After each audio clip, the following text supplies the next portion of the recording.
আমাদের প্রথমেই ভালোভাবে জানতে হবে সনাতন ধর্মের প্রধান ধর্মগ্রন্থ বেদকে রেখে কেন আমরা গীতা ভাগবত আলোচনা করি। সুধীজন,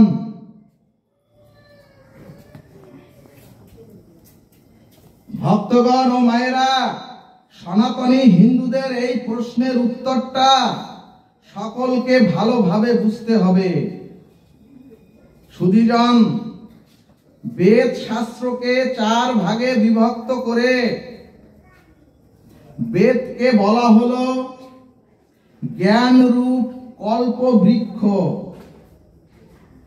এবং 4 খণ্ড বেদকে মূল 2 ভাবে বিভক্ত করে বলা হলো 1 কর্মকাণ্ড, 2 জ্ঞানকাণ্ড।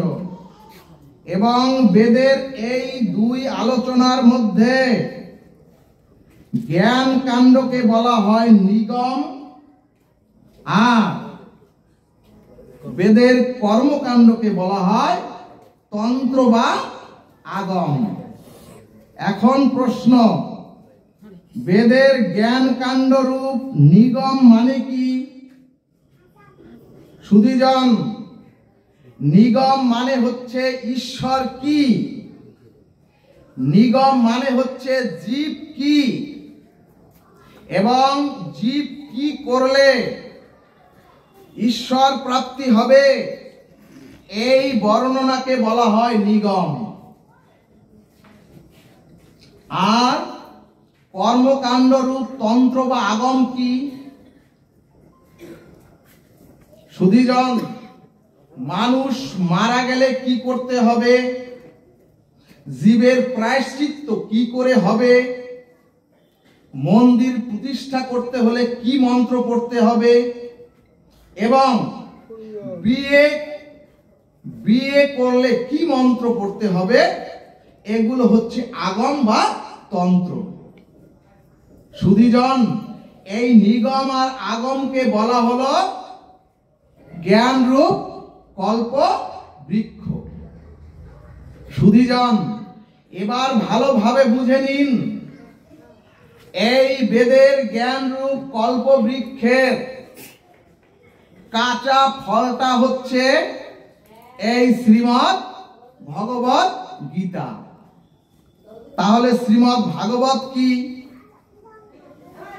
ভক্তগণ, শ্রীমদ্ ভাগবতের প্রথম স্কন্ধের প্রথম অধ্যায়ের 3য় শ্লোকে বললেন, নিগম কল্পতরুর গলিত ফলম। অর্থাৎ বেদ কল্পতরুর জ্ঞান কাণ্ডের গলিত ফলরূপ ভক্তি হচ্ছে শ্রীমদ্ ভাগবত। সুধীজন, অর্থাৎ এই শ্রীমদ্ ভাগবতে ভগবানের কথা, ভগবানকে লাভ করে চিরশান্তির কথা, ভগবানকে প্রাপ্ত হয়ে চিরমুক্তির কথা এবং এক কথায় সমস্ত বেদের সার কথাই হচ্ছে শ্রীমদ্ ভাগবত। কিন্তু যারা একজন কলেজ ছাত্র প্রশ্নটি করেছেন তাদেরকে দেখা যাচ্ছে না।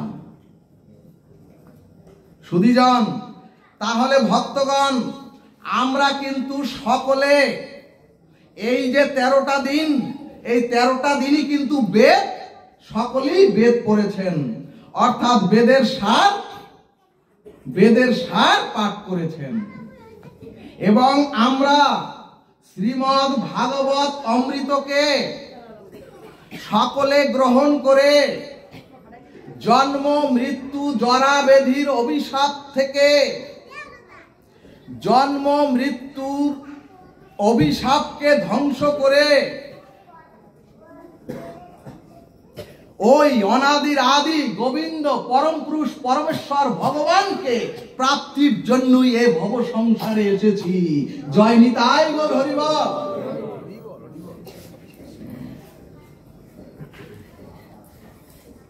সুধীজন, আমাদের নবলক্ষ গ্রন্থে এই মনুষ্য জীবকে একটি ডায়েরির খাতা রূপে নির্ধারণ করে সেই ডায়েরির প্রথম পৃষ্ঠা ভগবান নিজে লিখেছেন, আর সেই ডায়েরির শেষ পৃষ্ঠাটাও ভগবান নিজে লিখেছেন। তাহলে সুধীজন, ডায়েরির 3টি পৃষ্ঠার মধ্যে প্রথম পৃষ্ঠা এবং শেষ পৃষ্ঠা শ্রী ভগবান লিখেছেন, আর মাঝখানের পৃষ্ঠাটি খালি বা সাদা রেখেছেন আপনাদের আমাকে লিখবার জন্য। এখন ভক্তগণ, এখন ও মাগো, এই মাঝখানের সাদা পৃষ্ঠায় আপনি কি লিখবেন, আপনি কি রচনা করবেন, আমি এই সাদা পৃষ্ঠায় কি লিখব, সেটা সম্পূর্ণরূপে আপনার আমার সত্তার স্বাধীনতার উপর নির্ভর করছে। সুধীজন, তাহলে সুধীজন, মনুষ্য জীবনটাকে ভগবান যদি একটি খাতা নির্ণয় করেন, তাহলে প্রথম পৃষ্ঠায় জন্মটা লিখেছেন শ্রী ভগবান, আর সর্বশেষ পৃষ্ঠায় মৃত্যুটাও লিখেছেন শ্রী ভগবান।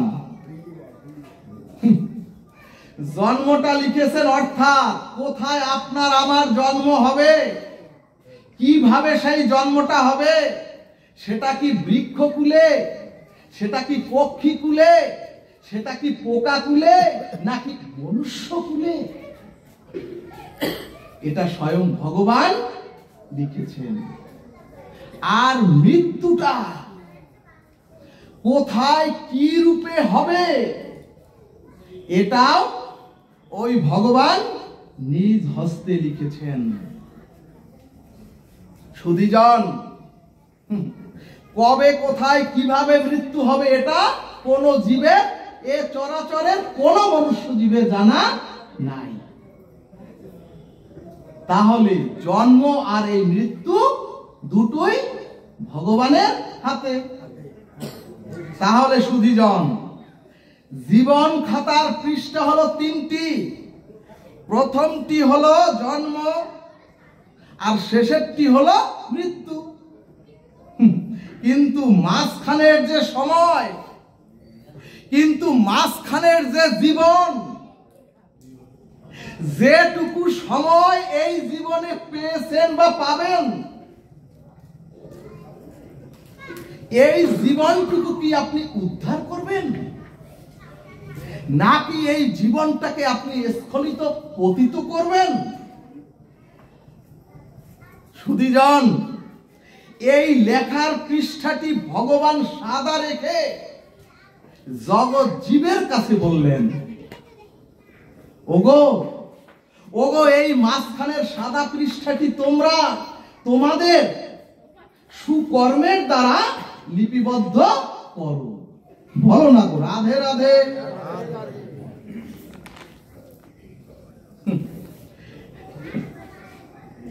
শ্রীমদ্ ভগবদ গীতায় বললেন, ওগো, কর্ম করার জন্য তোমরা স্বাধীন। ওগো, তোমরা এ চরাচরে এসে কর্ম করার জন্য স্বাধীন, আর নিজেকে উদ্ধারের জন্য তোমরা স্বাধীন। ভগবান বললেন, তোমরা হচ্ছ তটস্থ জীব। তটস্থ মানে একটি স্রোতস্বিনী নদীর পারে আমাকে দাঁড় করিয়ে ভগবান তটস্থ জীব হিসেবে মনুষ্য জীবকে এ চরাচরে পাঠিয়েছেন। এখন এই চরাচর থেকে আপনি উপরে উঠবেন নাকি ওই স্রোতস্বিনী নদীতে ভেসে ডুবে মারা যাবেন, এই স্বাধীনতাটুকু সম্পূর্ণ আপনার আমার।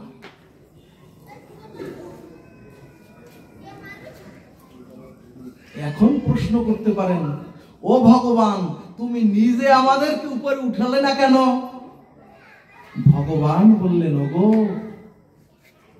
আমি নিজে সাধু গুরু বৈষ্ণব রূপে তোমাদেরকে শাস্ত্র জ্ঞান দিয়েছি, গুরু দ্বারা তোমাদেরকে রাধা মাধবের পথ দর্শন করিয়ে দিয়েছি।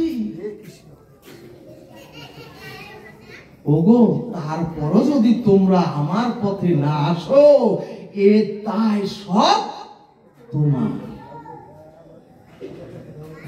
অর্থাৎ তুমি পতনও হতে পারো, তুমি স্খলিতও হতে পারো, আবার তুমি উদ্ধারও হতে পারো।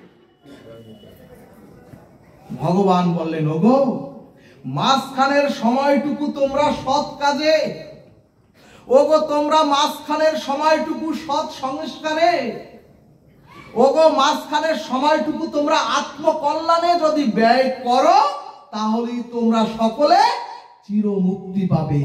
জয় নিতাই গৌর হরি বল। অর্থাৎ ওই সাদা কাগজে তুমি যা লিখবে তোমার ফলাফল তাই হবে। এরপরে শ্রীমদ্ ভাগবত বললেন, শ্রুতি স্মৃতি পুরাণাদি পঞ্চরাত্র বিধিং বিনা ওই কান্তিক হরের ভক্তি উৎপাদয়তে কল্পতে। সুধীজন, তাহলে শ্রুতি স্মৃতি কি বললেন? শ্রুতি স্মৃতি পুরাণ ভক্তির মহাজন ব্যতীত, শ্রুতি স্মৃতি পুরাণ ভক্তির মহাজন ব্যতীত যদি আমরা আমাদের ইচ্ছা মতো ভক্তির আচরণ করি, ভগবান বললেন তাহলে সেটা উৎপাত মাত্র। এরপরে গীতা শাস্ত্র বললেন, কালকে ছেলেটির মুখে শুনেছেন, জন্ম জায়তে শূদ্র সংস্কারেণ দ্বিজ উচ্যতে। সুধীজন, ভগবান বললেন, ওগো, তোমাদের জন্মের পরে প্রতিটি মানুষের, ভগবান বললেন, পূর্ব জন্মের স্বভাব সংস্কারের রূপ নেয়। আমরা যে জন্ম নেই, পূর্ব যে জন্মের যে স্বভাব, সেটাই আমাদের সংস্কারের রূপ নেয়। আর স্বভাব এবং সংস্কার এ দুটো অনুযায়ী মানুষ এ চরাচরে, ওই স্বভাব আর সংস্কার অনুযায়ী মানুষ তার গতিপথে চলতে থাকে।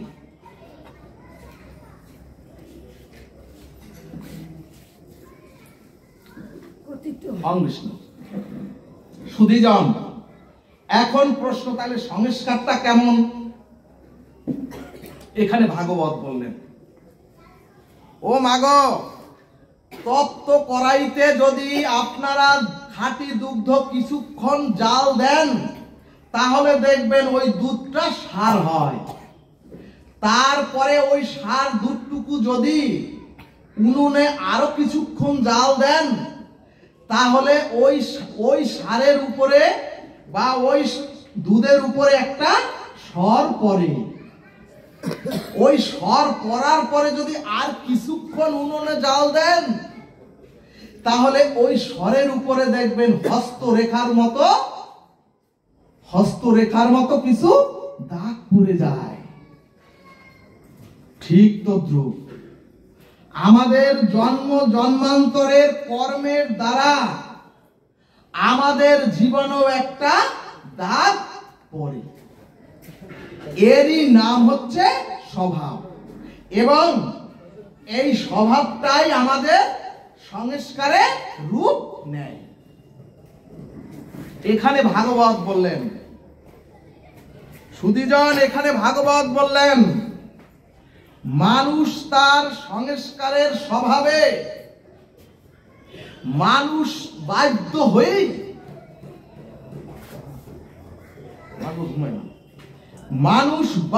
হয়ে পথ চলতে বাধ্য হয়, এবং মানুষ ইচ্ছা করলেই এ চরাচরে এসে শুদ্ধ সংস্কারে সৎ পথে চলতে পারে না। কারণ ওই যে পূর্ব জন্মের যে সংস্কার স্বভাব তাকে পতনের দিকে নিরন্তর নিয়ে যায়। সুধীজন, ও মাগো, মানুষ চলতে চায়, মানুষ ভাগবত শ্রবণ করে সাথে সাথে সংকল্পবদ্ধ হয় আগামী কালকের থেকে আমি ভালো পথে চলবো, কিন্তু সংস্কার তাকে টেনে নিয়ে যায় পতনের দিকে। এখন প্রশ্ন, সংস্কারটা কেমন? এখানে চৈতন্য ভাগবত দৃষ্টান্তে বললেন, ও মাগো, এখনই যদি মায়ের গর্ভ থেকে একটি শিশু ভূমিষ্ঠ হয় এবং এ জগতের কোন বিদ্যা শিক্ষা তো ওই ভূমিষ্ঠ শিশুকে দেওয়া হয়নি, কিন্তু সদ্যজাত ভূমিষ্ঠ শিশুটি মায়ের দুধ টেনে যে খেতে হয়, এই বিদ্যা শিক্ষা ওই ভূমিষ্ঠ শিশুকে কে শিক্ষা দিল?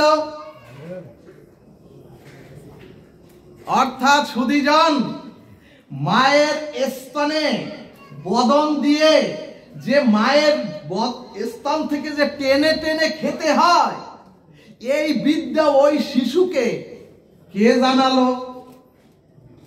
ভাগবত বললেন, ওগো, কারো জানানো লাগে নি।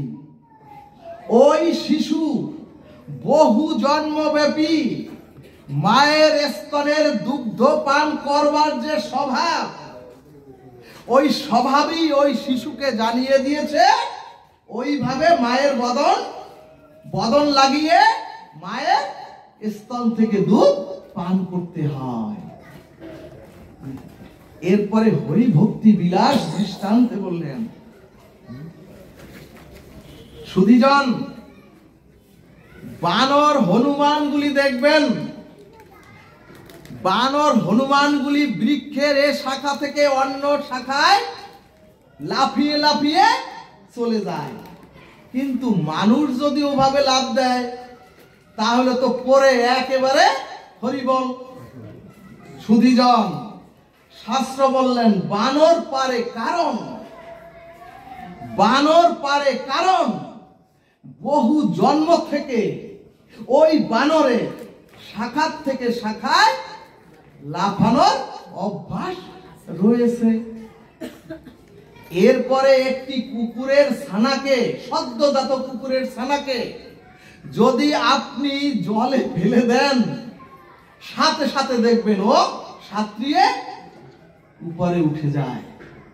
কিন্তু আমরা তো উন্নত জাতের কোন মানুষের বাচ্চাকে যদি সাঁতার না শিখিয়ে ওই জলে ফেলে দেন, তাহলে ওই শিশু সন্তান ডুবে মারা যাবে। ভাগবত বললেন, ওগো, ওর সংস্কার জীবন বাঁচানোর জন্য ওই কুকুরের ছানাকে ওর ওই পূর্ব জন্মের সংস্কার জল থেকে উঠে যাওয়ার সংস্কার ওকে উঠতে সাহায্য করেছে। কিন্তু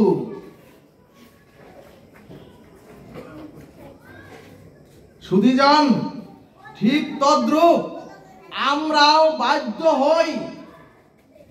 দেখবেন আপনি করতে চাবেন না, একাদশী ব্রতে আপনি ওগুলি খেতে চাবেন না, কিন্তু পূর্ব সংস্কার আপনাকে ওটা খেতে বাধ্য করে।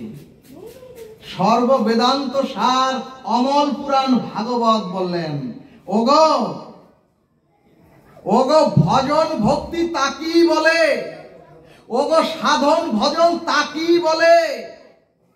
ও বাবা, যে ওই পূর্ব সংস্কার, যে ওই পূর্ব স্বভাব ভোগ আসক্তির অন্ধকার থেকে ভাগবত বললেন, ওগো তোমাকে তো টেনে নেবেই অন্ধকারের পথে, ওগো তোমাদের তো নেবেই ওই পতনের পথে।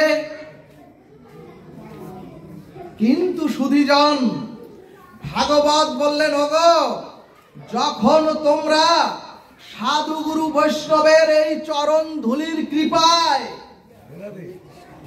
যখন তোমরা এই সাধু গুরু বৈষ্ণবের চরণ ধুলির কৃপায় ওই সংস্কারের বিরুদ্ধে যুদ্ধ ঘোষণা করবে, যখন তোমরা ওই পূর্ব কুসংস্কারের বিরুদ্ধে সৎ সংস্কার নিয়ে সংকল্পবদ্ধ হয়ে যখন সৎ সংস্কার নেবে, অর্থাৎ নিম্নগামী প্রবৃত্তিগামী ভোগ বৃত্তিগামী মনকে যখন আপনি ভগবত চেতনামুখী করতে পারবেন, এর নামই হচ্ছে ভজন। জয় নিতাই গৌর হরিবল। ভাগবত বললেন, আমি তো বাধ্য হয়ে পূর্ব সংস্কারের দ্বারা নিচে নামতে চাবো, কিন্তু যেদিন আপনি বুঝতে পারবেন, ভাগবত তাকেই বলে, যেদিন আপনি বুঝতে পারবেন আপনার সমস্ত কুসংস্কার থেকে স্বভাবজাত সংস্কারের বিরুদ্ধে যেদিন আপনি যুদ্ধ ঘোষণা করতে পারবেন, অর্থাৎ যেদিন আত্মকল্যাণ উদ্ধারের চেষ্টায় ভোগ বৃত্তির বিপরীতগামী আপনি হতে পারবেন, এর নাম হচ্ছে ভজন, এর নাম হচ্ছে সাধন। সুধীজন, ধর্ম মানে শুধু আচার অনুষ্ঠান আর উৎসব আর হই হুল্লোড়ে মেতে থাকা নয়। ধর্ম করে যদি সত্তা পোষণ না হয়, ধর্ম করে যদি অসৎ নিরোধ না হয়, যদি আপনি উৎসমুখী না হন, যদি আপনি ওই ঊর্ধ্বমুখী না হন, সব বৃথা। সুধীজন, এরপরে কৃষ্ণ দ্বৈপায়ন বেদব্যাস পঞ্চম বেদ মহাভারতে কৌরব এবং পাণ্ডবদের সম্মুখে এনে জগৎকে জানালেন, যিনি ধর্মকে রক্ষা করেন, ধর্ম তাকেই রক্ষা করেন। এবং আপনারা দেখেছেন একটু আগে যিনি মা প্রবচন করলেন, আপনারা দেখেছেন অত্যন্ত সংকটাপন্ন পরিস্থিতিতেও পাণ্ডবদের বিনাশ করা যায়নি। সুধীজন, এর একটাই মাত্র কারণ, পঞ্চ পাণ্ডব ধর্মকে ধারণ করেছিলেন। বলো না গো, রাধে রাধে। সুধীজন, অখণ্ড পরতত্ত্ব স্বয়ং ভগবান শ্রীকৃষ্ণ পঞ্চ পাণ্ডবদের সাথে ছায়ার মতো লেগেছিলেন। এমনকি তৃতীয় পাণ্ডব অর্জুনের চাকর বা দাসের কাজ করেছেন স্বয়ং অখণ্ড পরতত্ত্ব ভগবান। এখন মূলত আমাদের জানতে হবে ওই শাস্ত্রের পঞ্চপাণ্ডব কে কে। ভক্তগণ, মহাভারত শাস্ত্র সিদ্ধান্তে বললেন পঞ্চপাণ্ডবের যুধিষ্ঠির মহারাজ হচ্ছেন ধর্মের স্বরূপের প্রকৃষ্ট রূপ, অর্থাৎ যুধিষ্ঠির হচ্ছেন স্বয়ং ধর্মের প্রকৃষ্ট রূপ, আর ভীম হচ্ছেন ধর্মযুক্ত বল। সুধীজন, অধর্মের বল নয়, ধর্মযুক্ত বল। এখানে মহাভারত বললেন ওগো, ধর্ম ন্যায় সত্য আদর্শের বলের প্রতীক হচ্ছেন ভীম। এরপরে অর্জুন হচ্ছেন জীব আত্মার প্রতীক, নকুল হচ্ছেন জীবের বুদ্ধির প্রতীক, আর সহদেব হচ্ছেন সুন্দরের প্রতীক। সুধীজন, শাস্ত্র সিদ্ধান্ত দিলেন যদি আপনার সাথে ধর্ম থাকে, অর্থাৎ যদি আপনি ধর্মকে ধারণ করেন, যদি আপনার সাথে ধর্মযুক্ত বল থাকে, চরাচরে মনুষ্য প্রাপ্ত হয়ে যদি আপনার সাথে ধর্ম বুদ্ধি সম্পন্ন আপনি হন, আর যদি আপনার ভিতরে ধর্মীয় শুদ্ধতা আর সদাচার থাকে,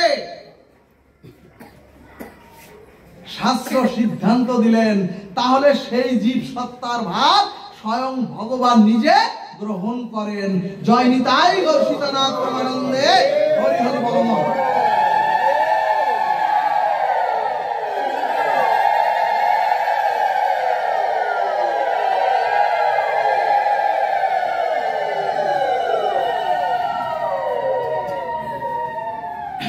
এরপরে মহাভারত সিদ্ধান্তে বললেন ওগো, পঞ্চ পাণ্ডবদের সাথে যদি আর একটি শক্তি, পঞ্চ পাণ্ডবদের সাথে আরেকটি শক্তি যুক্ত ছিল এবং সেই শক্তিযুক্ত যদি না হতো, এবং সুধীজন পঞ্চ পাণ্ডব যদি সেই শক্তি যুক্ত না হতো, তাহলে পঞ্চ পাণ্ডবদের প্রতি ভগবান এত আকৃষ্ট হতেন না। আপনারা জানেন সেই পঞ্চ পাণ্ডবদের আরেকটি শক্তি ছিল, সেই শক্তিটির নাম পাঞ্চালী দ্রৌপদী। সুধীজন, শাস্ত্রের দ্রৌপদীর আবিধানিক অর্থ হলো দয়ার প্রতীক বা করুণার প্রতীক। সুধীজন, আমাদের এই দেহের মধ্যেই আছে পাণ্ডব আর কৌরব, তাহলে দ্রৌপদী হলেন করুণা বা দয়ার প্রতীক। এখানে ভাগবত সিদ্ধান্তে বললেন যদি আপনার সাথে ধর্ম থাকে কিন্তু আপনার মধ্যে দ্রৌপদী রূপ যদি দয়া করুণা না থাকে, তাহলে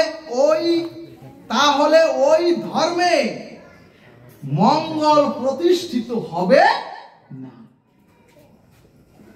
সুধীজন, আর একবার কথাটি বলি, যদি আপনি একজন মহাধার্মিক হন আর যদি আপনার সাথে করুণা দয়া যুক্ত না থাকে, ওই ধর্মে আপনাকে আত্মকল্যাণ করতে পারবে না। এরপরে ধরুন আপনার মধ্যে শুদ্ধ সাত্ত্বিক ধর্ম বল আছে, খুব মোটা তাজা আপনি, কিন্তু সুধীজন যদি সেই বলের সাথে আপনার দয়া করুণা না থাকে, তাহলে ভাগবত বললেন সেই বল সত্য সুন্দরকে চরাচরে প্রতিষ্ঠা করতে পারে না। ও মাগো, আর তাহলে সেই বল সত্য সুন্দরকে কখনোই প্রতিষ্ঠা করতে পারে না। এরপর যদি আপনার একজন সুমেধাও থাকে, আপনি একজন চরাচরের ব্যারিস্টার হন, একজন প্রফেসর হন, অর্থাৎ এমনকি যদি আপনার মধ্যে সুন্দরতাও থাকে, কিন্তু ওই সুন্দরের সাথে যদি দয়াযুক্ত না হন, তাহলে প্রকৃত সুন্দর আপনি হতে পারবেন না। অর্থাৎ শাস্ত্রের নিগূঢ় তত্ত্ব হলো দ্রৌপদী রূপ দয়া করুণা পঞ্চ পাণ্ডবদের সাথে ছিল বিধায় ধর্ম বল মেধা বুদ্ধি বিজয়ী হয়েছে কুরুক্ষেত্রের ময়দানে। জয় নিতাই গৌর হরি বল। সুধীজন, যদি বুঝতে কষ্ট হয় প্রশ্ন করবেন, রিপিট করব।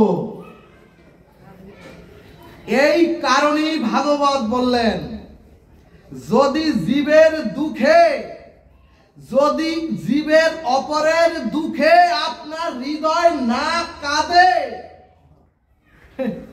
যদি অন্যের কষ্টকে নিজের কষ্ট বলে না মেনে নিতে পারেন,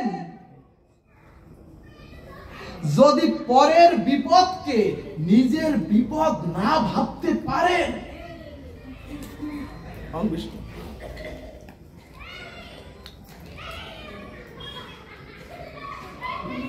অন্যের বিপদকে যদি নিজের বিপদ না ভাবতে পারেন, অর্থাৎ সুধীজন দয়া করুণা যতদিনে আপনার মধ্যে না আসবে, আপনার হৃদয়ে প্রতিষ্ঠা না পাবে, ততদিনে আপনার মধ্যে প্রকৃতভাবে ধর্ম প্রতিষ্ঠা হবে না। সুধীজন, সনাতনী যুবক যুবতীগণ, সনাতনী যুবক যুবতীগণ, পঞ্চ পাণ্ডবদের স্ত্রী তো দ্রৌপদী, এর প্রকৃত অর্থ হচ্ছে ধর্ম বল বুদ্ধি মেধা আর সুন্দর, এই পাঁচটি গুণ শক্তির সাথে যখন দয়া করুণা যুক্ত হয়, সুধীজন কথাটি বুঝেছেন? এই দেহেই আপনার পঞ্চ পাণ্ডব, এই দেহে যখন এই পঞ্চ পাণ্ডবকে প্রতিষ্ঠা করতে পারবেন, আর এই পঞ্চ পাণ্ডবের সাথে যখন দয়া করুণা আপনার সাথে যুক্ত হবে, তারাই বিশ্বজয়ী হয়ে মহাপ্রস্থানের পথে গমন করেন। জয় নিতাই গৌর হরি বল।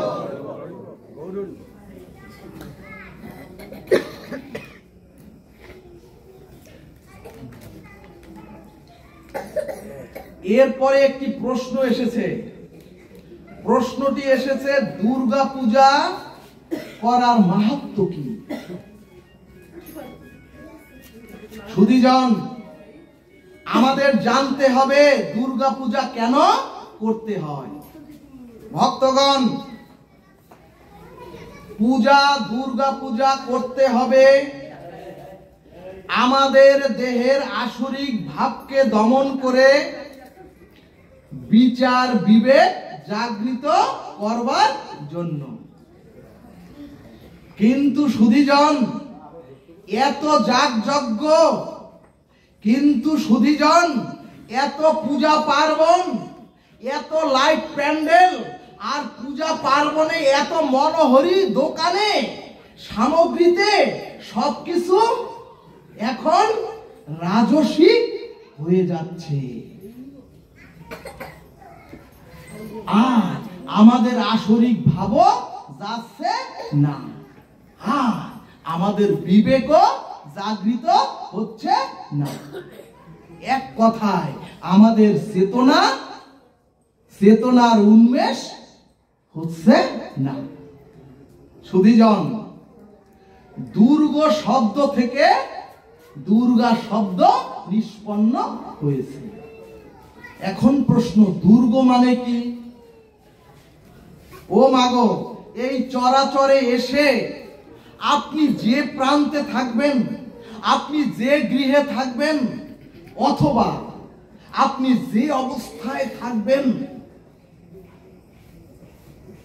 সেখানেই আপনি যখন সমস্ত ভয়, সমস্ত শত্রু হতে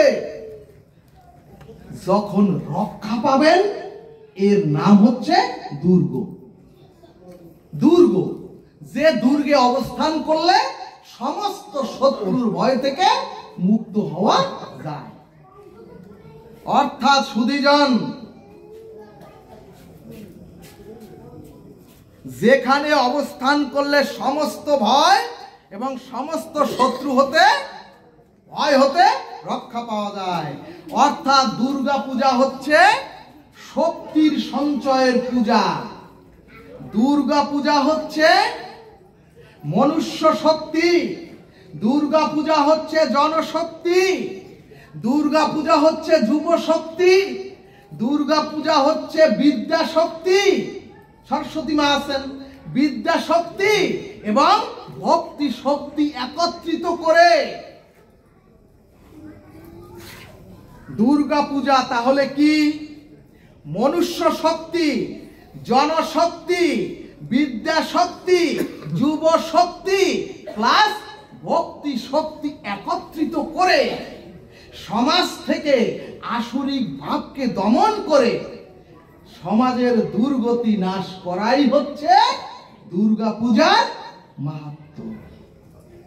সুধীজন,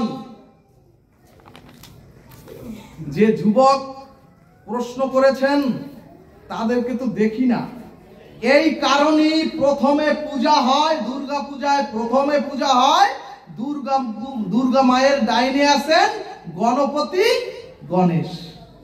সুধীজন, শাস্ত্রে গণপতি গণেশের আবিধানিক অর্থ হচ্ছে বিবেক, এবং এই বিবেকের পূজা মানি সিদ্ধিদাতা গণেশের পূজা। অর্থাৎ মানুষ যদি জীবনে সিদ্ধি লাভ করতে চায়, মানুষ যদি বিবেক প্রদান হতে চায়, তাহলে তাকে গণেশ বা গজাননের পূজা করতে হয়। আর মাগো, মানুষ হয়ে এসে যদি একবার বিবেক সিদ্ধ হতে পারেন, তাহলে মনুষ্য জন্মে সিদ্ধি লাভ হয়ে যায়। বলো না গো, রাধে রাধে। এরপরে ভাগবত বললেন, শুধু 5 দিন উৎসব হলো, 5 দিন খুব আনন্দ উৎসব করলেন, গতানুগতিক মিলন মেলা হোক, কোনো আপত্তি নেই, ভাগবতেরও আপত্তি নাই, কারো আপত্তি নাই। কিন্তু সমাজের দুর্গতি নাশ হচ্ছে না কেন? আমাদের ভিতরের যে আসুরিক শক্তি, এই আসুরিক শক্তির দমন হচ্ছে কোথায়? এবং সমাজ থেকে আসুরিক ধর্ম নাশ হচ্ছে না কেন? ভক্তগণ, রামচন্দ্র বেলতলাতে অকাল বোধন করেই তো অসুর বিনাশ করেছিলেন। কিন্তু আমরা যে এত অকাল বোধন পূজা করলাম, তাহলে আমাদের বিবেক চেতনা জাগ্রত কেন হলো না? আমরা এত বোধন পূজা করলাম, তাতে আমাদের আত্মবোধ কেন জাগৃত হচ্ছে না? এখানে ভাগবত বললেন, যদি বিবেক চেতনা আত্মবোধ না জাগৃত হয়, তাহলে ওই পূজা দ্বারা কোনো কালই দুর্গতি নাশ হবে না, বরং দুর্গতি আরো উল্টো এসে দাঁড়াবে।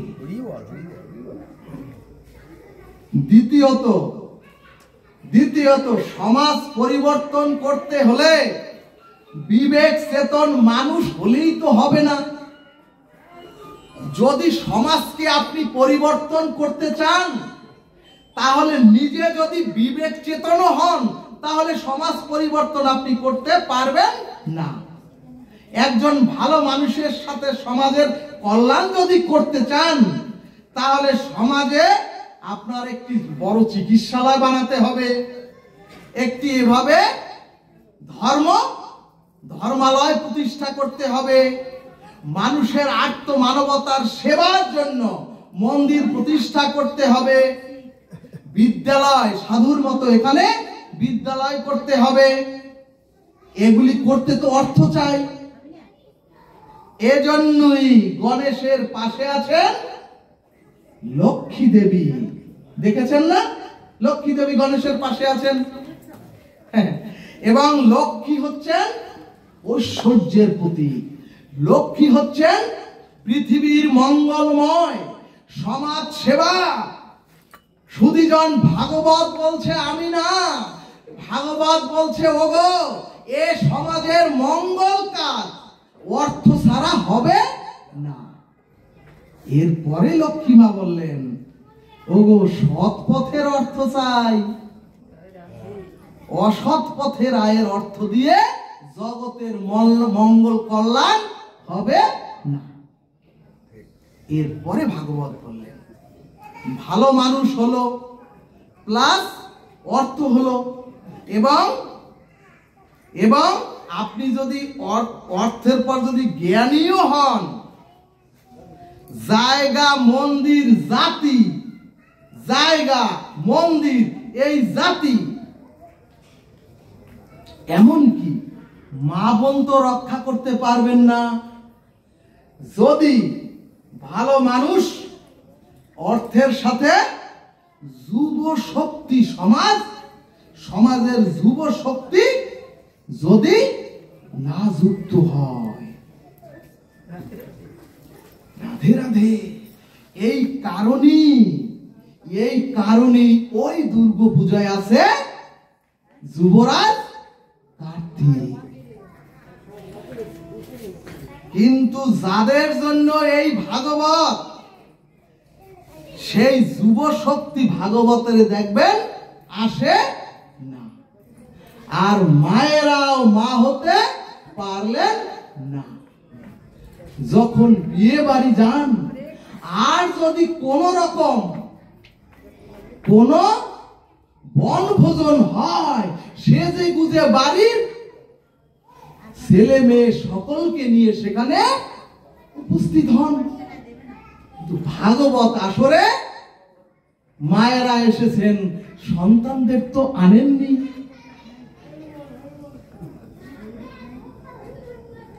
ভাগবত বললেন দুর্গন্ধময়, পুঁতি দুর্গন্ধময় বিশাল জায়গায় যদি একটি ফুটন্ত গোলাপও ফোটে, সুগন্ধি ফুলও ফোটে, ওই দুর্গন্ধময়তার জন্য ওই ফুলের সুবাস প্রকাশিত হয় না।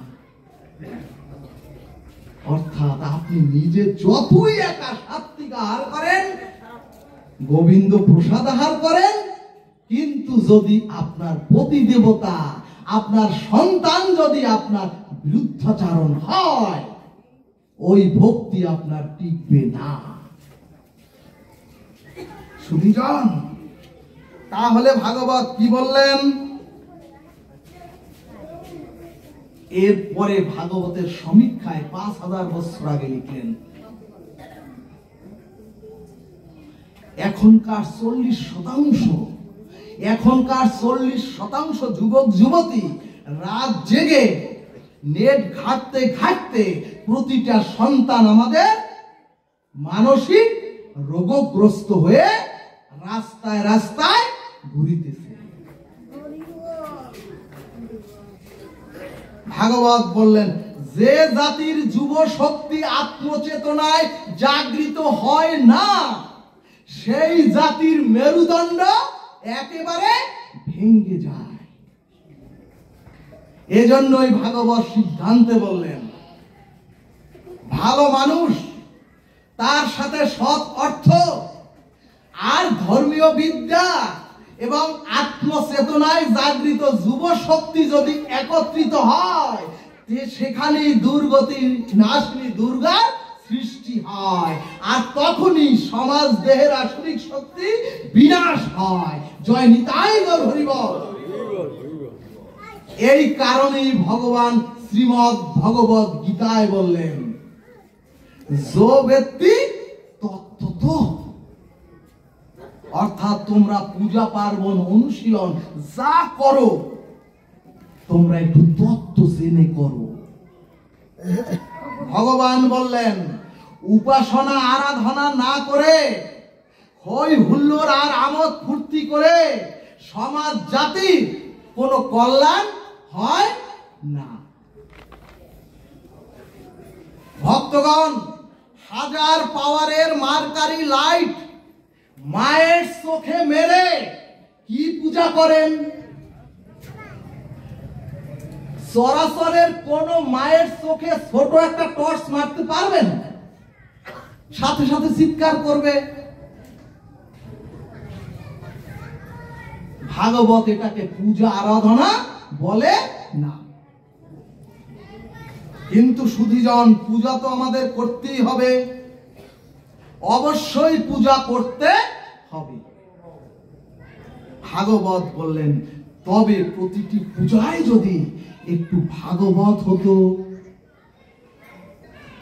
অর্থাৎ এত কনসার্ট, এত গান বাজনা, ধিতাং ধিতাং নৃত্য না করে যদি গীতা ভাগবতের পর্যালোচনা হতো, তাহলে জানতো এই যুব শক্তি, তাহলে জানতো আমার মায়েরা, জানতো আমার বাবারা মহাপ্রভু হরি নামে নৃত্য করতে বলেছেন। জয় নিতাই গৌর হরি বল। সব শেষে মায়ের যাত্রা মঙ্গলের আগে, আমার মাতৃদেবী দুর্গা মা যাত্রা মঙ্গলের আগে অথবা দর্পণ বিসর্জনের আগে মায়ের কপালের প্রসাদী সিঁদুর, মায়ের কপালের প্রসাদী সিঁদুর মায়েদের ললাটে নিতে হয়। সুধীজন, প্রতিমা যদি বাহিরে নামালে অথবা দর্পণ বিসর্জনের পরে, তখন ওই প্রতিমা শুধুমাত্র খড়কুটা। এখানে ভাগবত বললেন, এখানে ভাগবত বললেন, ও মা গো, ওই মা ঘুমোচ্ছে, ও মা, এখানে ভাগবত বললেন, ও গো, যে সিঁদুর, সে যে সিঁদুর একজন সতী মায়ের রক্ষা কবচ, সেই সিঁদুর নিয়ে এখন খেলা শুরু হয়েছে। ভাগবত সিদ্ধান্তে বললেন, শাখা সিঁদুর হচ্ছে সনাতনীদের ঐতিহ্যের রক্ষা কবচ, এবং এ সব কিছু হচ্ছে ওই বৈকুণ্ঠের চিহ্ন। এ চরাচরের কিচ্ছু না, বৈকুণ্ঠের চিহ্ন।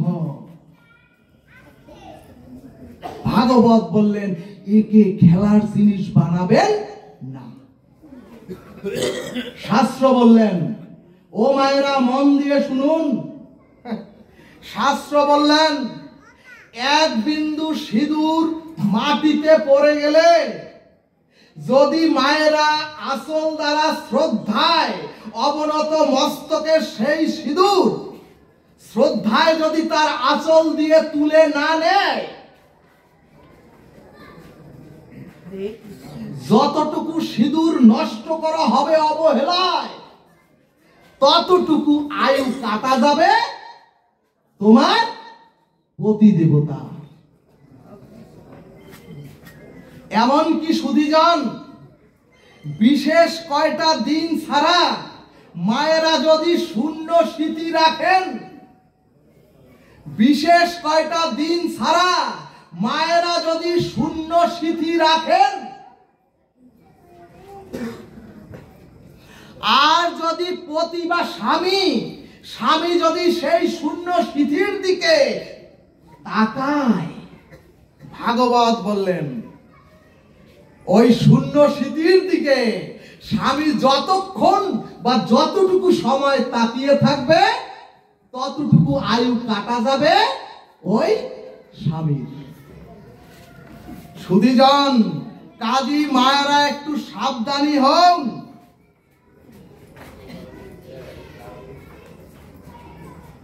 আমরা তো অনেক দিন থেকে হরি কথা শুনছি, প্রতিদিন হরি নামও করি, এবং আরো আপনারা আমার থেকে অনেক যারা বয়স্ক বহু দিন থেকে আপনারা সাধু সঙ্গ করেন, অনেকে বহু তীর্থ গতাগতিও করেন। ভাগবত বললেন, এত তীর্থ গতাগতি, এত ভাগবত আসো, এত হরিনাম, এত পূজা পার্বণ, তবুও আমাদের ভেতরের রোগ সারছে না কেন? এখন প্রশ্ন আসবে, তাহলে মূল রোগটা কি আমাদের? এখানে ভাগবত বললেন, এখানে ভাগবত বললেন, ওগো এখন আমি এখানে ভাগবত পাঠ করতে বসেছি, আমি পাঠক, আপনারা বিনম্র শ্রদ্ধায় সংকল্প চিত্ত হয়ে ভাগবত শুনছেন, আপনারা হচ্ছেন শুদ্ধ শ্রোতা। যিনি ওখানে পুজো করেন তিনি পূজারী, আর যদি কেউ ঘুমে এখানে ধ্যান করেন সে হচ্ছে ধ্যানী।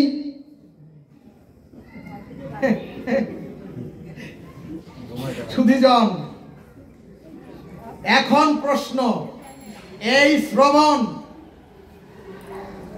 এই কীর্তন, এই পূজা, এই পাঠের বাইরে যখন আপনি আমি সংসারের সমাজে বিচরণ করি বা সংসারের সমাজে চলাফেরা করি, সেখানে আমার এই ভাবটা বা আমার এই স্বভাবটা কাজ করে তো? সুধীজন, প্রশ্নটা বুঝাতে পেরেছি? আমি আজকে এখানে পাঠক হয়ে যে ভাবাবিষ্ট হয়ে বসেছি, আপনারা শ্রোতা হয়ে যেভাবে হরিকথা শ্রবণ করছেন, এরপরে যারা হরিনাম করেন, দেখেন না কি সুন্দর হরিনাম করেন, একেবারে আবিষ্ট হয়ে। আমাদের এই ভাগবত বলছেন, এই হরিনামের আবিষ্ট ভাবটা, এই পাঠকের ভাবাবিষ্টটা, আর আপনার শ্রোতার যে এই সুন্দর ভাবে শান্ত ভাবে শুনছেন, এই শান্ত ভাবটা সব সময় থাকে তো, নাকি শুধু পূজার সময় আপনি আপনার গৃহে যখন পুজো করেন, নাকি ওই পুজোর সময় আপনি পূজারী, কিন্তু পূজার বাইরে আপনি স্বামীকে গিয়ে মন্দ বলেন, আপনি পুজোর বাইরে গিয়ে আপনি অন্যজন হয়ে যান। আমি পাঠকের সময় শুধুই পাঠক থাকলাম, কিন্তু আমার ব্যবহারে, আমার আচরণে, আমার স্ত্রী পুত্র এবং পাড়া প্রতিবেশীর সাথে যদি তখন এই পাঠকগিরির ভাবটা না থাকে,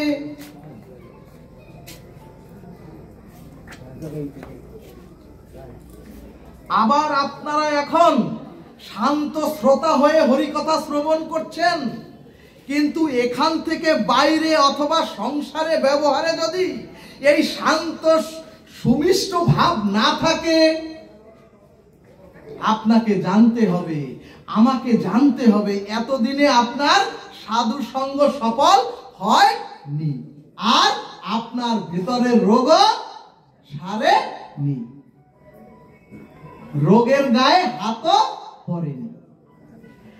আর এইখানের ভাবটা যদি আজ থেকে সংকল্পবদ্ধ হয়ে এইখানের ভাবটা যদি সংসারে ব্যবহারে পূজারী কীর্তনিয়া শ্রোতা ভাব বজায় থাকে, তাহলে জানবেন আপনার পুরো রোগ সেরেছে, আর সাধু সঙ্গ সার্থক হয়েছে। জয় নিতাই গৌর হরি বল। এখন প্রশ্ন আসবে, তাহলে ভাবটা কেমন? ভাগবত বললেন এখানে সাধু সঙ্গে ভাগবত আসরে এই যে আমরা নারী পুরুষ সব একত্রে বসলেও কিন্তু আমাদের প্রত্যেকের কারো মনে এখন কোনো বিকার সৃষ্টি বা জন্ম হচ্ছে না। তার মানে এখানের ভাবটা অর্থাৎ পরনারী পর স্ত্রী আমার মা বোনেরা পাশে বসে থাকলেও তাদের প্রতি আমাদের যে মাতৃত্ব ভাবটা এখন,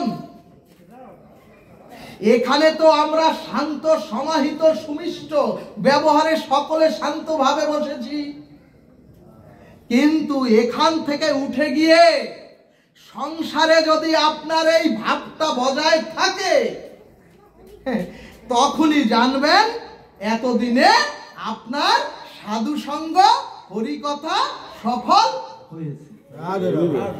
কিন্তু সুধীজন এক বৃদ্ধ মাঝি তার যুবক ছেলেকে নিয়ে সারা রাত্র ওই বৃদ্ধ মাঝি হাল ধরেছেন আর যুবক ছেলে বৈঠা বেয়েছেন সারাটা রাত্র, কুয়াশার রাত্রে সারা রাত্র বেয়ে সকালবেলা ওই বৃদ্ধ মাঝি তার পুত্রকে জিজ্ঞেস করছে, ও বাবা দেখ তো নৌকাটা কত দূর এগুলো?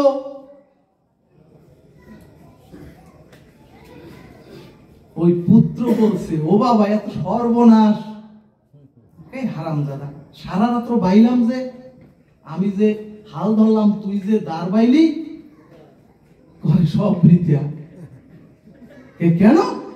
ও বাবা ওই যে গ্রাফিটা নৌকার সেই গ্রাফিটাই নোংরটাই তুলি নাই।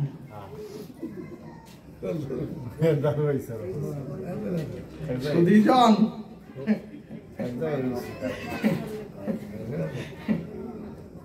সুধীজন সাধু সঙ্গে হরি কথা শুনে যদি আপনার স্বভাবের গায়ে হাত না পড়ে, যদি এই সাধু সঙ্গ করেও যদি আপনার রোগের গায়ে হাত না পড়ে, এই সাধু সঙ্গ করে হরি কথা শুনে যদি পিতা মাতার প্রতি শ্রদ্ধা ব্যবহারে যদি ভক্তি না আসে, শুদ্ধতা না আসে, হরি কথা শুনেও যদি আপনার পাড়া প্রতিবেশীর সাথে ব্যবহারে যদি শুদ্ধতা না আসে, যদি সমাজে সংসারে যদি আপনার সবার সাথে ভদ্র ব্যবহার না আসে, তাহলে সব বৃথা। ভাগবত বললেন তাহলে সাধু সঙ্গ হরি কথা কোনো কাজে আসেনি, আর আপনার রোগও সারেনি। বলো না গো রাধে রাধে। এরপরে সুধীজন ওই মাতো এই মন্দিরে খুব প্রদীপ জ্বালান। আমরা প্রত্যেকই যার যার গৃহ মন্দিরে প্রদীপ জ্বালাই, ধূপ জ্বালাই, আরতি করি। ভাগবত বললেন ওগো যে মন্দির, যে ইট বালু সিমেন্টের মন্দির মানুষ নিজে গড়েছে, মানুষ তার নিজে হাতে গড়েছে যে মন্দির, সেই মন্দিরে আপনি ধূপ প্রদীপ আর আরতি করেন, অথচ শ্রীনিবাস রূপী যে দেহ মন্দির ভগবান নিজে করেছেন, সেখানে যদি তামাক বিড়ি জর্দা তোলেন, তাহলে জানবেন আপনার স্বভাবের গায়ে হাত পড়েনি, আপনি ধার্মিক হতে পারেননি। ভক্তগণ কষ্ট পাবেন না। ভাগবত মানুষকে সুসংস্কার করে, ভাগবত মানুষকে ভদ্র করে, ওই কুসংস্কার থেকে সুসংস্কার করে দিব্য কান্তি দেহ তৈরি করে এই ভাগবত জীবকে নিত্য ধামে পৌঁছে দেয়। জয় নিতাই গৌর হরি বল।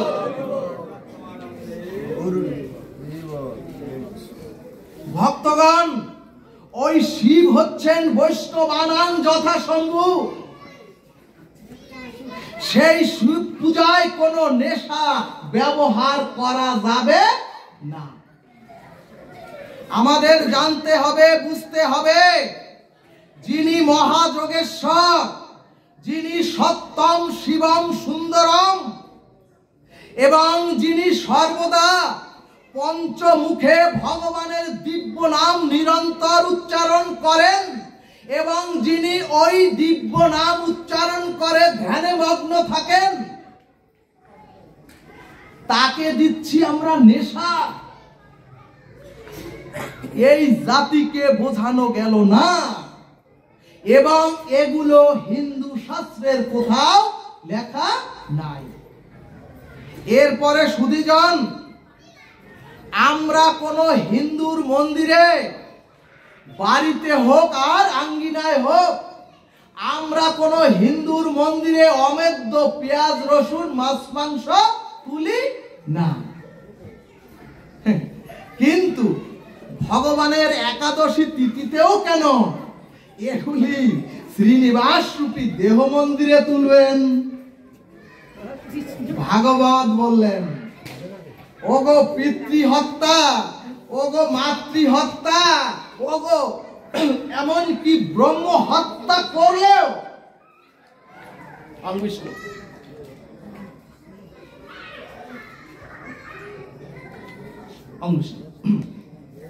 সুধীজন,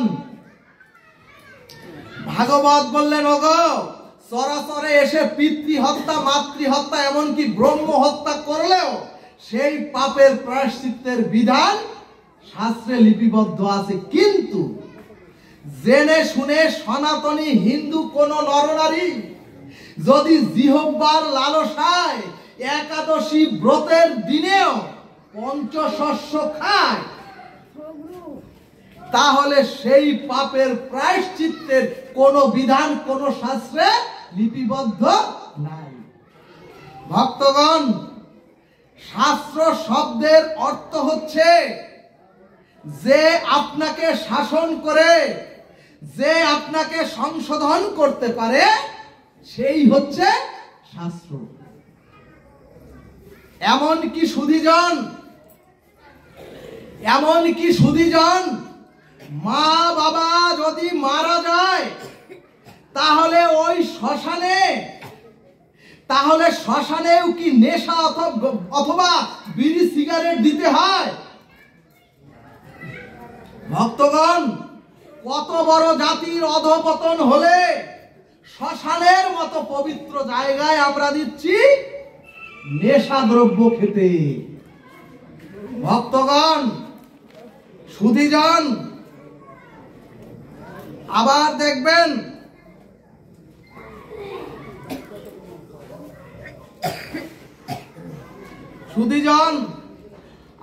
দেখবেন সমাজে অনেকে দেখবেন কৃষ্ণ কৃষ্ণ বলে দু হাত তুলে নৃত্য করে।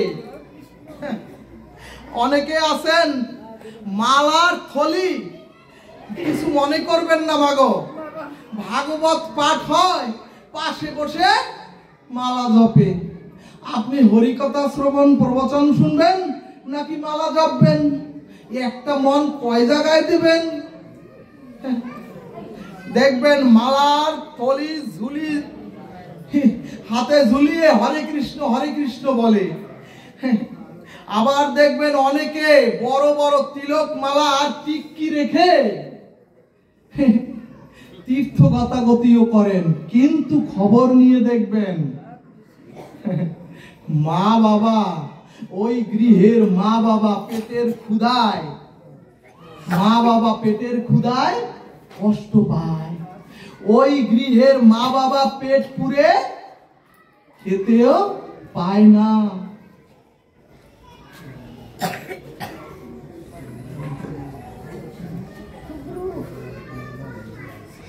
হরিবল হরিবল। আবার দেখবেন বিভিন্ন সাধু সঙ্গে, আপনারা না আমার মতো মাতৃসজীব সাধু সঙ্গে দেখবেন একেবারে ধুতি পাঞ্জাবি সাধু সঙ্গ করে এবং প্রচুর অর্থের বিনিময়ে তীর্থ ভ্রমণ করেন, কিন্তু খবর নিয়ে দেখবেন মা বাবার পরনে ভালো একটি বস্ত্র গৃহে দেখবেন নাই। সারাদিন অন্তে ওই মা এক কাপ চাও খেতে পায় না। আবার দেখবেন প্রচুর ছেলে মেয়ে শিবের মাথায় জল ঢালার জন্য একেবারে ওই থেকে এই পর্যন্ত লাইন করে যায়, কার আগে কে শিবের মাথায় জল দেবে। কিন্তু ও মাগো, যে সন্তানের কাছে নিবেদন করব ওই সন্তানরা ভাগবতে আসেন না, কিন্তু ও মাগো ওই সন্তানদের কাছে জিজ্ঞেস করলে দেখবেন কোনদিন ওই সন্তান একজন গৃহের পিতা সারাদিন রৌদ্রে খাটুনির পর ঘাম ঝেড়ে 2 টাকা ইনকাম করে যখন ঘরমাক্ত হয়ে গৃহে প্রবেশ করেন, তখন তাকে আমরা 1 গ্লাস জল খেতে দেই না। একদিন তার মাথায় কোনদিন আমরা কোন সন্তান বলতে পারেন রোগগ্রস্ত পিতা মাতার মাথায় আমরা 1 ঘটি জল দিয়েছি?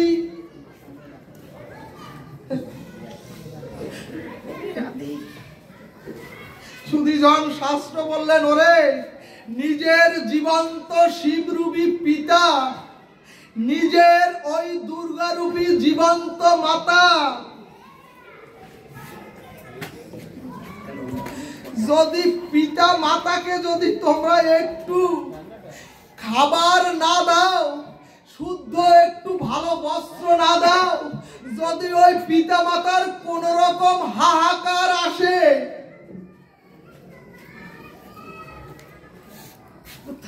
ওরে গৃহের কোণে যে পিতা মাতা 1 কাপ চায়ের জন্য সন্তান বা তার মেয়ের দিকে তাকিয়ে থাকে,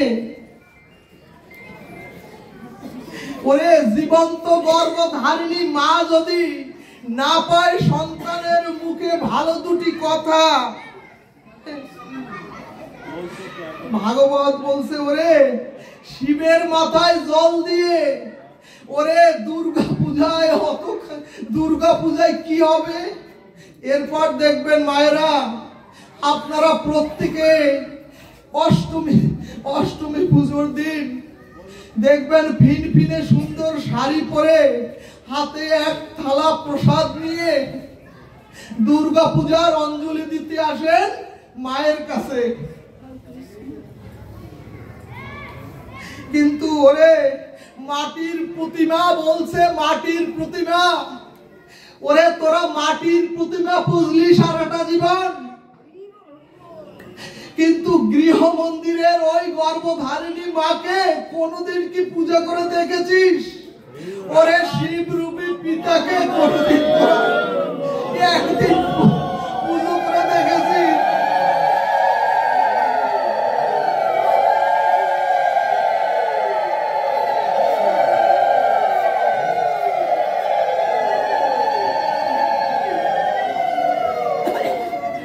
ভাগবত বলছে ওরে যারা গৃহের কোনায়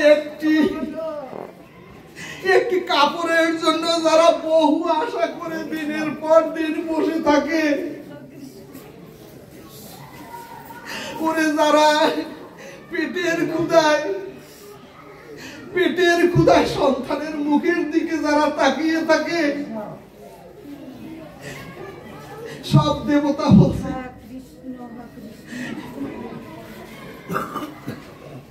ওরে পিতা মাতাকে যদি তোরা পুজো করতে না পারো, ভগবান বলছে তোরা কোনোদিনও আমাকে প্রাপ্ত হবি না। ও মাগো, আর বুঝি চরাচরে মায়ের চরণে একবার প্রণতি জানানো হলো না? ও মাগো, তোমাদের চরণে আমার মিনতি, আর যদি কোনো কালে, আর যদি কোনো জন্মে মানব জন্ম পাই, ও মাগো, তোমার কোলে, তোমার বুকে, তোমার দুগ্ধ পানে যেন বদনে হরি হরি বলতে বলতে যেন চিরমুক্তি।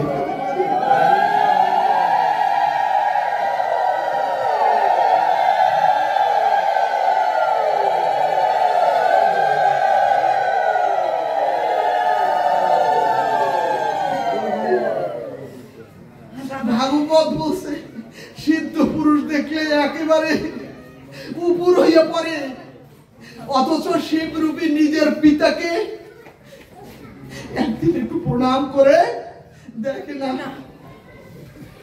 সিদ্ধ মাতা দেখলে একেবারে, অথচ গৃহের গর্ভধারিণীর পায়ে দিনান্তে একবার প্রণতি জানায় না।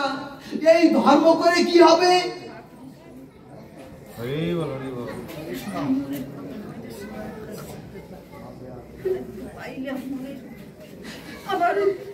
গীতা বলছে কি নিয়ে এসেছিলে,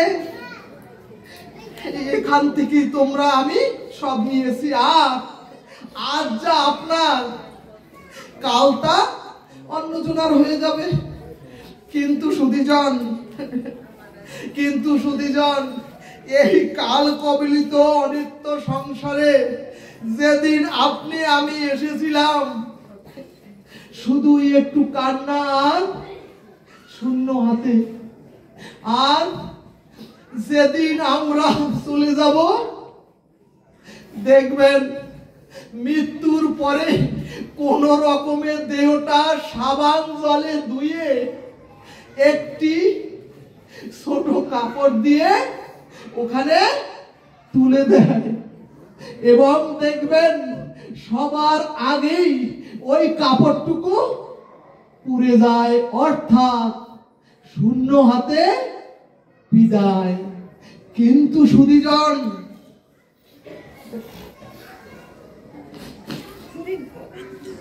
সুধীজন, এর থেকেও প্রসিদ্ধ কথা হলো, অনিষ্ট ক্রিয়ার পরে, সৎদেহ সৎক্রিয়ার পরে একটি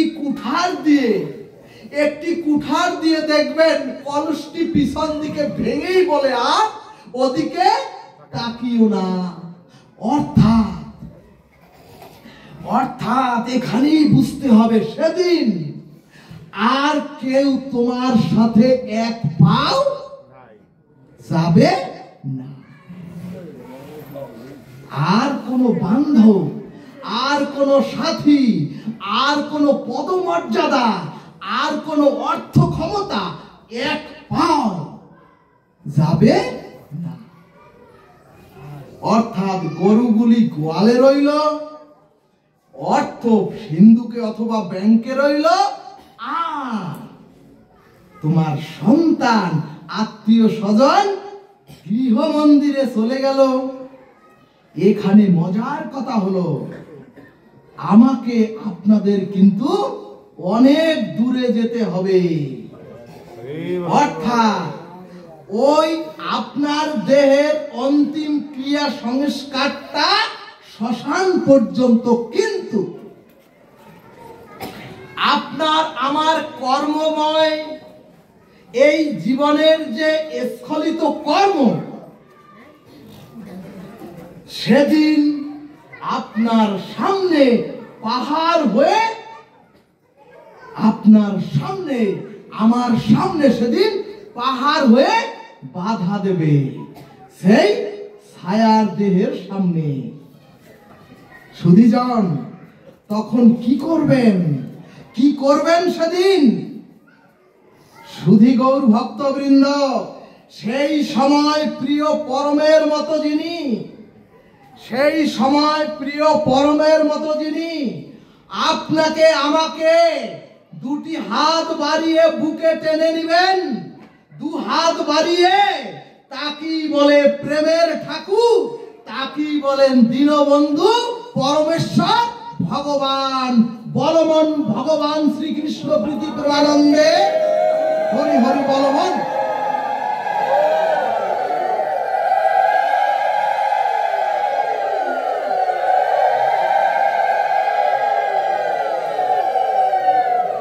এখন প্রশ্ন আসবে, ভগবান কে?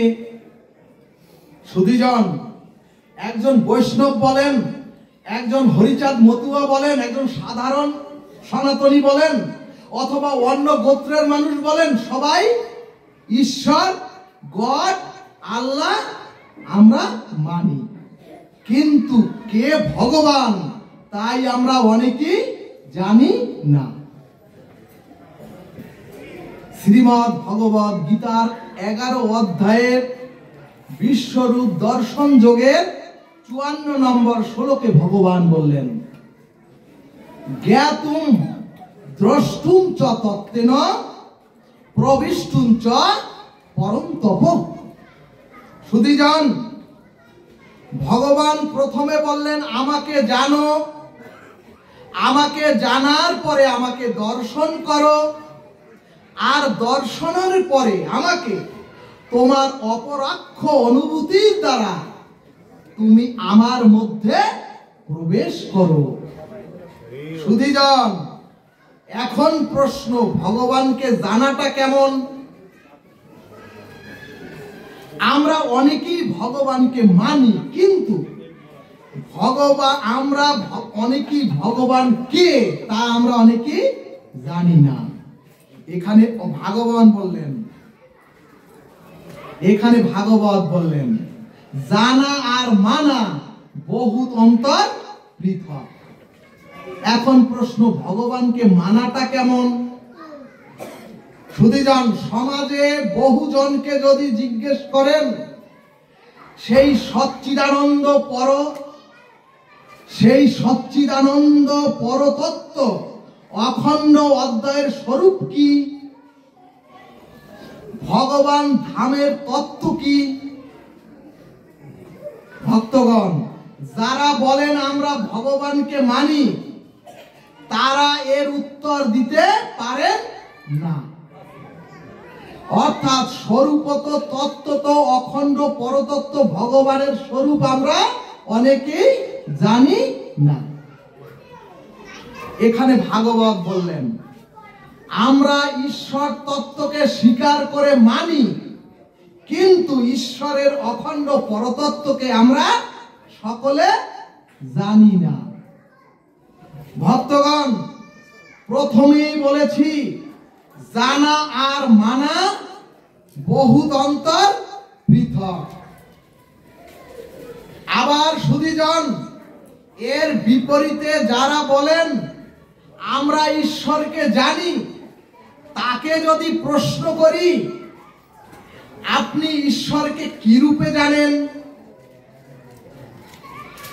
তখন তিনি উত্তর দিবেন ঈশ্বর হচ্ছেন পরব্রহ্ম এবং ঈশ্বর এই অনন্ত বিশ্ব ব্রহ্মাণ্ডের সকল অণু পরমাণুতে ব্যক্ত এবং স্থিতি এবং বর্তমান, এবং ঈশ্বর হচ্ছেন অনন্ত বিশ্ব ব্রহ্মাণ্ডের স্রষ্টা এবং প্রতিপালক। ভক্তগণ, এইভাবে যিনি জানেন তাকে যদি আবার প্রশ্ন করেন তাহলে ঈশ্বরের স্বরূপ কি, এই প্রশ্নে নির্বিশেষবাদীগণ বলবেন ঈশ্বরের প্রকৃত পরমাত্মার স্বরূপ হলো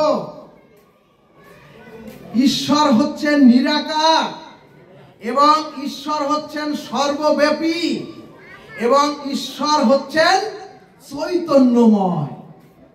সুধীজন, এখন প্রশ্ন, যে বস্তু চেতন সে তো সব দেখেন, যে বস্তু চেতন তিনি তো সমস্ত কিছু পরিচালনা করেন এবং তিনি তো সবকিছুর নিয়ন্ত্রণ।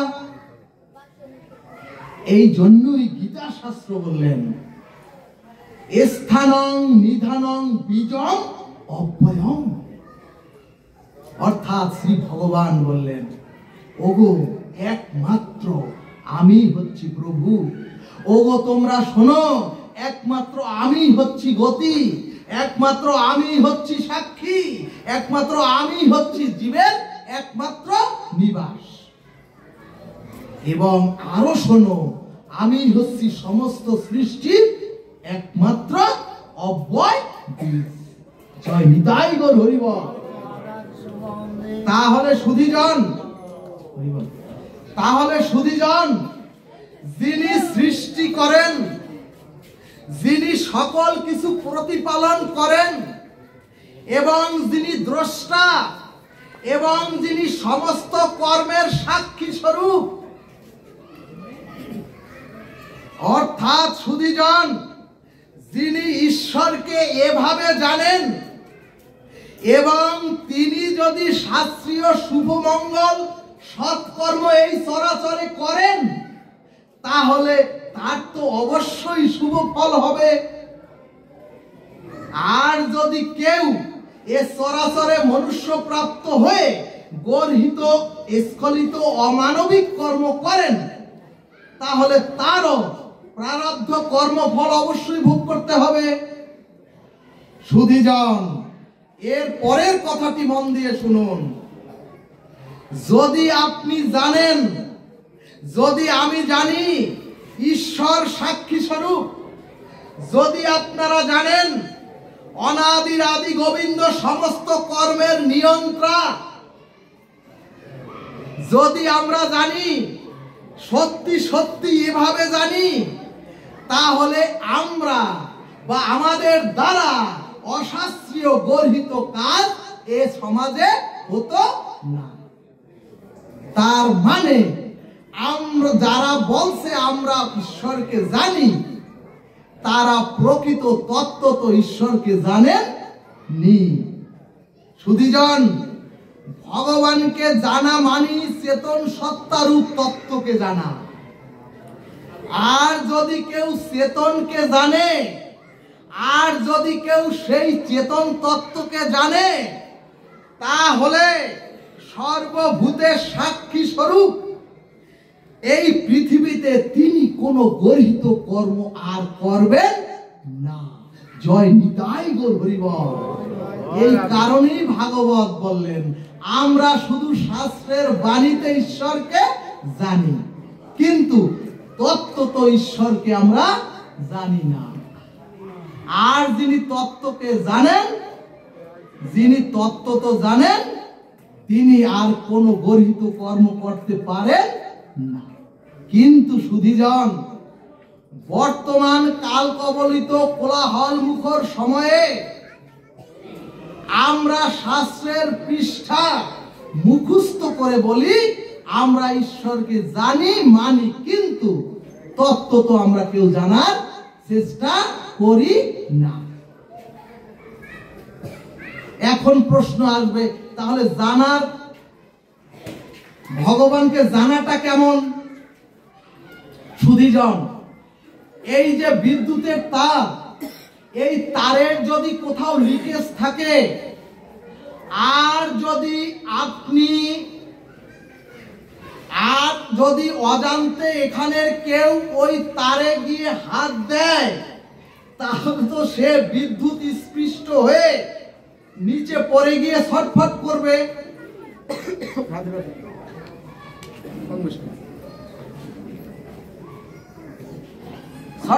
ছটফট করবে।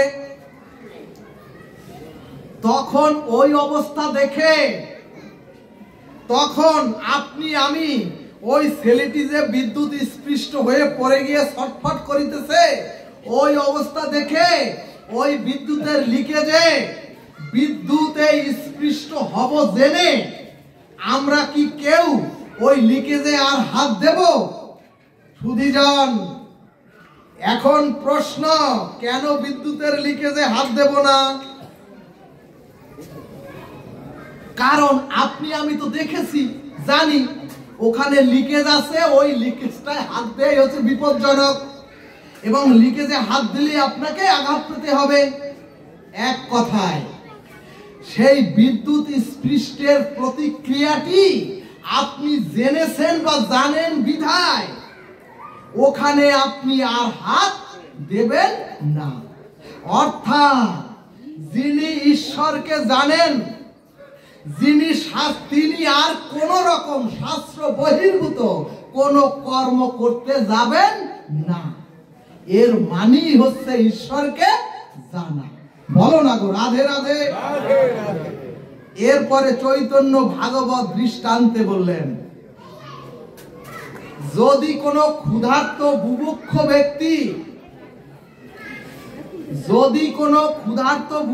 ব্যক্তিকে উপাদেয় খাদ্যের সঙ্গে অল্প একটু বিষ মিশ্রিত করে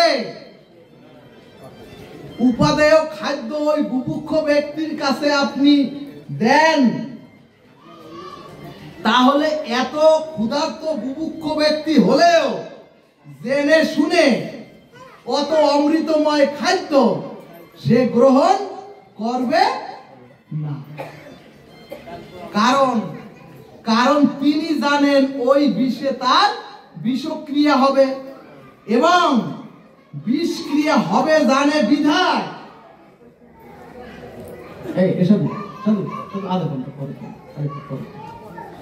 এই বিষক্রিয়া হবে বিধায়, জানেন বিধায় কোন ক্ষুধার্ত ব্যক্তিও ওই বিষ মিশ্রিত সুস্বাদু খাদ্য গ্রহণ করবেন না।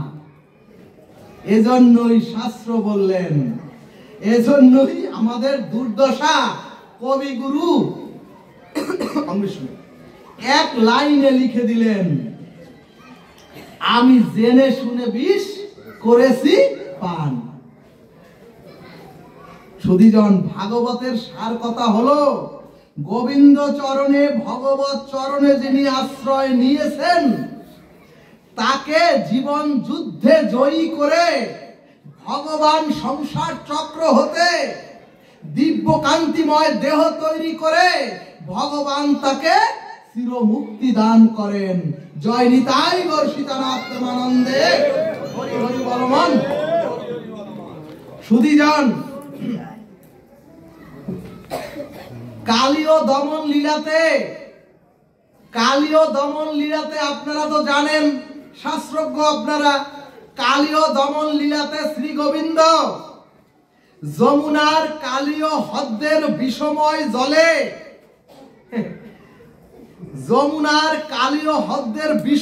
জলে কালীয় নাগকে ভগবান দমন করেছিলেন, মারেননি, দমন করেছিলেন। ভক্তগণ, এই কালীয় দমন লীলার প্রতিপাদ্য হলো, ওই যে সেই কালীয় দমন লীলার প্রতিপাদ্য হলো জীবের হৃদয়টাই হলো বৃন্দাবন, মধুর বৃন্দাবন, এবং প্রতিটি জীবের হৃদয় বৃন্দাবনে ভক্তির গঙ্গা যমুনা প্রবাহমান। বলো না গো রাধে রাধে। ভাগবত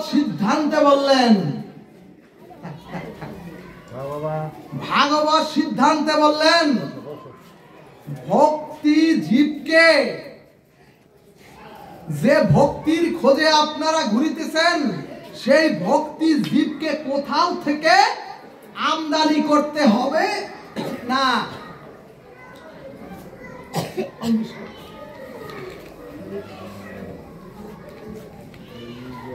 যে ভক্তি আহরণের জন্য আমরা এই যে চরাচরময় ঘুরিতেছি, এই ভক্তির জন্য কোথাও থেকে আমদানি করতে হবে না। অর্থাৎ আমাদের হৃদয় বৃন্দাবনের গঙ্গা যমুনায় কৃষ্ণ প্রেম স্বতঃসিদ্ধভাবে প্রতিটি জীবের মধ্যে প্রবাহমান।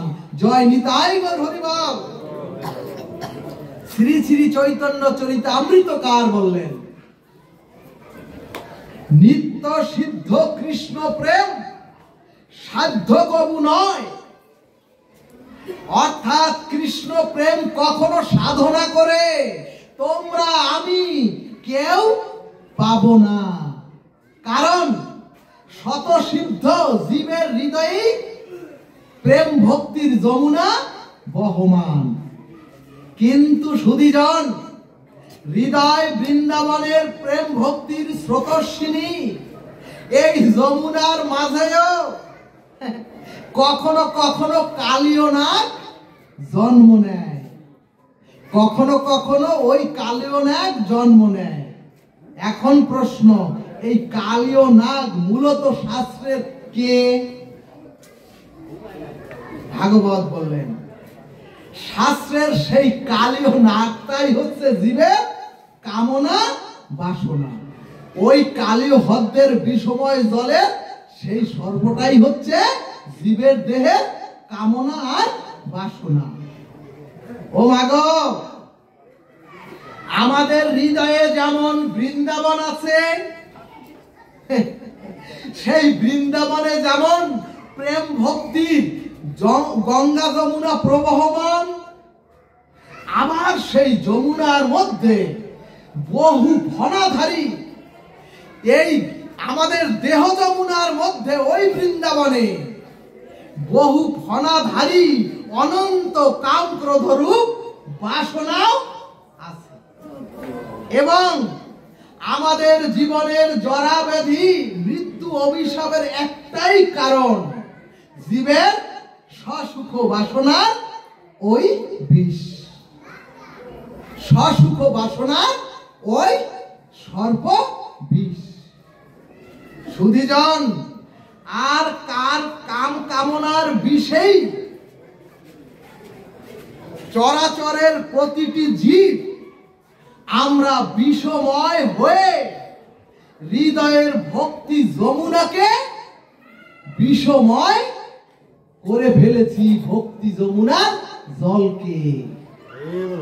সুধীজন, কারো অঙ্গে যদি একটি কাঁটা বিদীর্ণ হয়, তাহলে যেমন সমস্ত সর্বাঙ্গে ওই বিষে জর্জরিত হয়ে যায়, কিন্তু যদি সুধীজন, ভাগবত বললেন ওগো, যার হৃদয়ে অনন্ত জন্মের কাম কামনার বিষাক্ত কাঁটা বিদীর্ণ হয়ে আছে, সে স্বস্তি বা শান্তি এই চরাচরে এই সংসারে পাবে কিভাবে? ভক্তগণ, ভাগবত হচ্ছে সর্বব্রহ্ম সূত্রের সারাৎসার আর সর্বব্রহ্মের সারাৎসারের সমাধি। এবং কালীয় দমন লীলায় ভগবান সংকেত দিলেন, সেদিন যমুনার কালীয় নাগের বিষ বৃন্দাবনের বৃক্ষ বনরাজি গুলো পুরে ছারখার করে দিয়েছিলেন। আপনারা তো জানেন সুধীজন, ঠিক তদ্রূপ আমাদের জীবনেও আর কোনো সজীবতা নাই, আমাদের জীবনেও আজ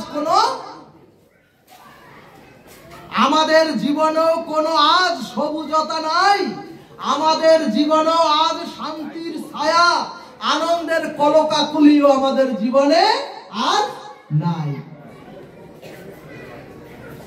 কারণ কি?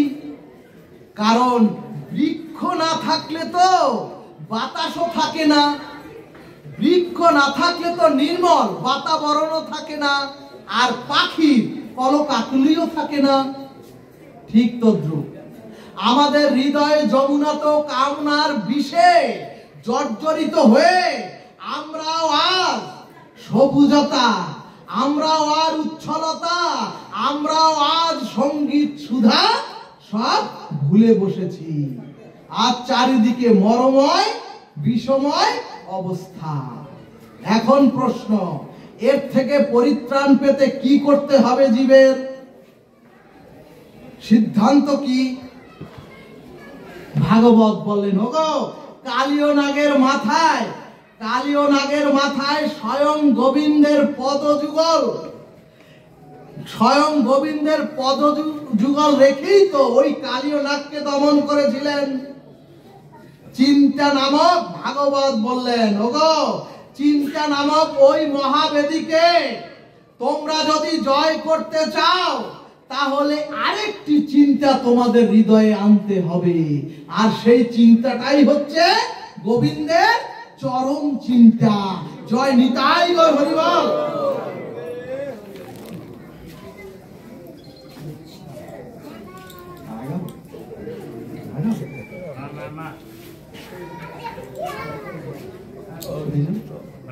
আগাবো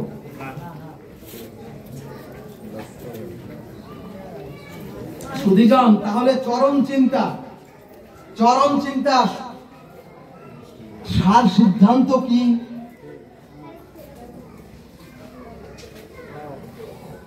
সুধীজন, সার সিদ্ধান্ত কি?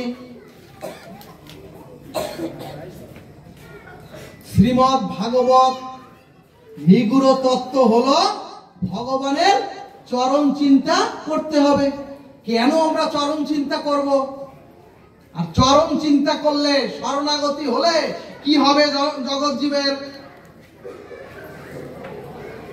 সুধীজন, ঊনবিংশতি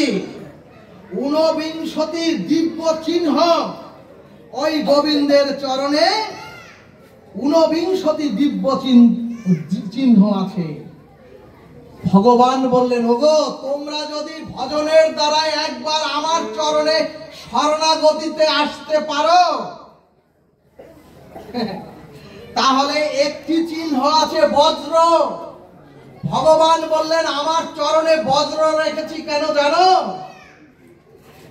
ওই আকাশ থেকে বজ্রপাত হলে যেমন পাহাড় চূর্ণ বিচূর্ণ হয়ে ধ্বংস হয়ে যায়, ওগো তোমরা যদি আমার চরণে আশ্রয় নাও, তোমাদের অনাদিকালের অনন্ত জন্মের পাপের পাহাড়কেও আমি চূর্ণ বিচূর্ণ করে আমি তোমাদের চির মুক্তি দিয়ে দেব।